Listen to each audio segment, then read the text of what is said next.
Hi అండి, అందరికీ మూడో శ్రావణ శుక్రవారం శుభాకాంక్షలు అండి. యథావిధిగా గడపకు బొట్లు పెట్టి గడప పూజ చేసిన తర్వాత అగ్ని దీపం, అలానే దేవుడి మూల కూడా దీపం పెట్టుకొని, ఇంకా తులసం దగ్గర దీపం పెట్టి కిందన పీట పెట్టుకొని పూజ అయితే చేసుకుంటానండి. ఇంకా మీరు అనుకోవచ్చు ఎవ్రీ ఫ్రైడే కూడా కిందన పెట్టి పూజ చేసుకుంటారంటే, నాకు వీలు మట్టుకి నేను మ్యాక్సిమం అయితే చేసుకుంటానండి. ఇంకా చాలామంది అక్క నీకు ఎలా వస్తుంది ఓపిక అని చెప్పేసి అడుగుతున్నారు. ఇంకా దేవుడి సంకల్పమేనండి. ఆటోమేటిక్గా నాకు ఇంకా పూజలు అంటే అలారం కూడా పెట్టుకోను.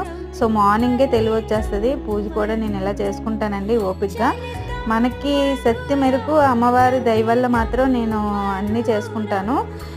ఇంకా నేను ఎలా చేసుకున్నాను ఏంటనేది అయితే కామెంట్ చేయండి. అలానే మీరు అందరూ సపోర్ట్ చేస్తారని అయితే కోరుకుంటున్నానండి. సో మీరు ఒక లైక్ చేసిన వల్ల ఇంకొంచెం మందికి రీచ్ అవుతుంది. సో నాకు సపోర్ట్ చేసిన వాళ్ళు అవుతారు. ఇంకా చూసిన ప్రతి ఒక్కరు కూడా నన్ను సపోర్ట్ చేయండి. ఈ వీడియో నచ్చితే లైక్ చేయండి, అలానే సబ్స్క్రైబ్ చేసుకోండి.